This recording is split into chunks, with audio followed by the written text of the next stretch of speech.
ജലോത്സവം അമ്പലപ്പുഴ ശ്രീകൃഷ്ണസ്വാമി ക്ഷേത്രത്തിലെ പ്രതിഷ്ഠയോടനുബന്ധിച്ച് മാപ്പിളശ്ശേരി തറവാട്ടുകാർ ആ പ്രതിഷ്ഠയ്ക്ക് കൊടുത്തൊരു സ്വീകരണമാണ്. അതിൻ്റെ ഭാഗമായിട്ടാണ് ഈ വള്ളംകളി ഇവിടെ മൂലം ജലോത്സവം നാളിൽ നടന്നുകൊണ്ടിരിക്കുന്നത്.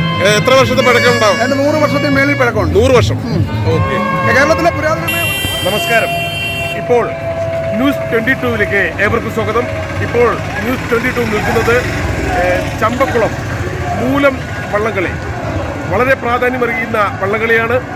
ഏതാണ്ട് എല്ലാ വള്ളംകളികളും കേരളത്തിലുടനീളമുള്ള വള്ളംകളികളിൽ ഏറ്റവും ആദ്യത്തെ വള്ളംകളി ഈ മൂലം വള്ളംകളിയാണ്, ചമ്പക്കുളം വള്ളംകളിയാണ്. വളരെ പ്രധാനപ്പെട്ട ജലോത്സവം, കേരളത്തിലെ ഏറ്റവും പ്രധാനപ്പെട്ട ആദ്യം നടക്കുന്ന ജലോത്സവമാണ് ചമ്പക്കുളം മൂലം ജലോത്സവം. അതിന് വളരെയേറെ പ്രാധാന്യമുണ്ട്.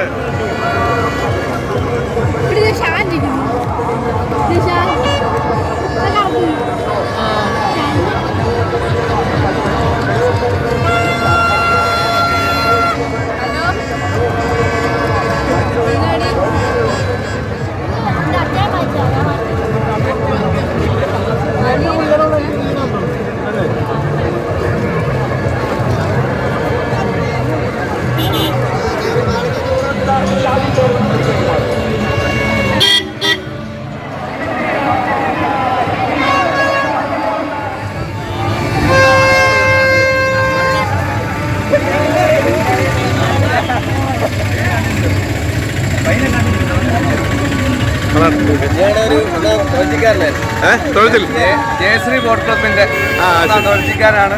ഈ പുള്ളി ഒന്ന് അമരക്കാരനായിരുന്നു, ആ പുള്ളി നിലകാരനായിരുന്നു,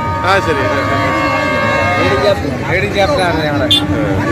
ഞങ്ങളിപ്പോൾ വർഷങ്ങളായിട്ട് കളിക്കുന്നില്ല. സാമ്പത്തിക ബുദ്ധിമുട്ട് കൊണ്ട് വർഷങ്ങളായിട്ട് കളിക്കാതെ നിൽക്കുന്ന ഒരു ക്ലബ്ബാണ്. ഇപ്പോഴും ക്ലബിന്റെ ഭാരവാഹിയായിട്ടൊക്കെ ഞങ്ങളൊക്കെ തന്നെയാണ് ഇരിക്കുന്നത്. പൈസ ഇല്ലാത്തൊരു ബുദ്ധിമുട്ട് കൊണ്ടാണ് ക്ലബ്ബ് കളിക്കാത്തത്. ഞങ്ങൾ ഏറ്റവും കൂടുതൽ കളിച്ചിരിക്കുന്ന ജയ്ഷോട്ട് വള്ളത്തിലാണ്, വെപ്പ് വള്ളമാണ്. പിന്നെ പുതിയതായിട്ട് ഇറങ്ങുന്ന ഏത് വള്ളവും വെപ്പ് വള്ളവും ഓടി വള്ളമാണ് ഞങ്ങൾ തുഴഞ്ഞുകൊണ്ടിരിക്കുന്നത്. അതായത് 3 തൈക്കനായിട്ട് ഇറങ്ങിയ ഓടിയാലും ഞങ്ങൾ കപ്പെടുത്ത് കൊടുത്താണ്. അങ്ങനെ എല്ലാ വള്ളങ്ങളും നമ്മൾ കളിക്കുന്നത്. ഇപ്പോൾ 4-5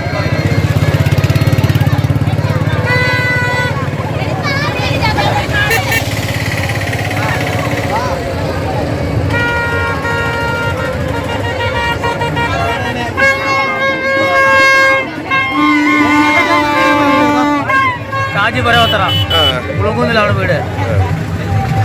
ഇത് എപ്പോ അവസാനിക്കും? ഇത് എപ്പോ അവസാനിക്കും? 5:30 എല്ലാവരും ഫിനിഷിംഗ് പോയിന്റിലേക്ക്, എല്ലാവരും സ്റ്റാർട്ടിംഗ് പോയിന്റിലേക്ക് പോയിരിക്കുകയാണോ? സ്റ്റാർട്ടിംഗ് പോയിന്റിലേക്ക് പോവാം. ഫൈനലിന് വേണ്ടി സ്റ്റാർട്ടിംഗ് പോയിന്റിലേക്ക് പോയിരിക്കുക.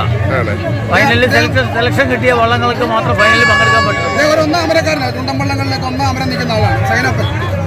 മുൻകാലങ്ങളിൽ അമരക്കാരനായിട്ടുള്ള വ്യക്തിയാണല്ലേ? കഴിഞ്ഞ വർഷം നെഹ്റു ട്രോഫിയിലുണ്ടായിരുന്നു ആനാരി ചുണ്ടൻവള്ളത്തെ 9ാം സ്ഥാനം കിട്ടി. ലീഗ് വന്ന എത്ര സ്ഥാനം? 9ാം സ്ഥാനം.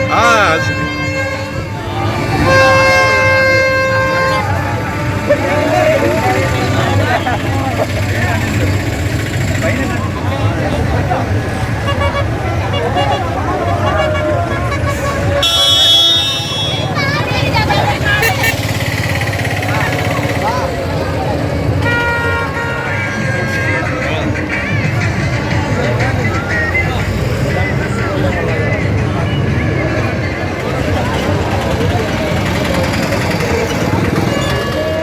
നമ്മൾ അനുകൂലമായ കാലാവസ്ഥ എന്ന് പറയുമ്പോഴും പ്രതികൂലമായ കാലാവസ്ഥയിലേക്ക് മാറുന്ന അവസ്ഥ. ചെറിയ ചാറ്റ മഴയുണ്ട്. ആ മഴയൊന്നും വകവയ്ക്കാതെ ഈ കാണികളൊക്കെ ഇവിടെ ഇങ്ങനെ ഈ പാലത്തിൻ്റെ ഇരുവശങ്ങളിലുമായി തിങ്ങി നിൽക്കുകയാണ്, നീങ്ങുന്ന. അതെ, ഈ കാഴ്ചയാണ് നമ്മൾ കാണുന്നത്.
നമ്മൾ അനുകൂലമായ കാലാവസ്ഥ എന്ന് പറയുമ്പോഴും പ്രതികൂലമായ കാലാവസ്ഥയിലേക്ക് മാറുന്ന അവസ്ഥ. ചെറിയ ചാറ്റ മഴയുണ്ട്. ആ മഴയൊന്നും വകവയ്ക്കാതെ ഈ കാണികളൊക്കെ ഇവിടെ ഇങ്ങനെ ഈ പാലത്തിൻ്റെ ഇരുവശങ്ങളിലുമായി തിങ്ങി നിൽക്കുകയാണ്. നീങ്ങുന്ന അതെ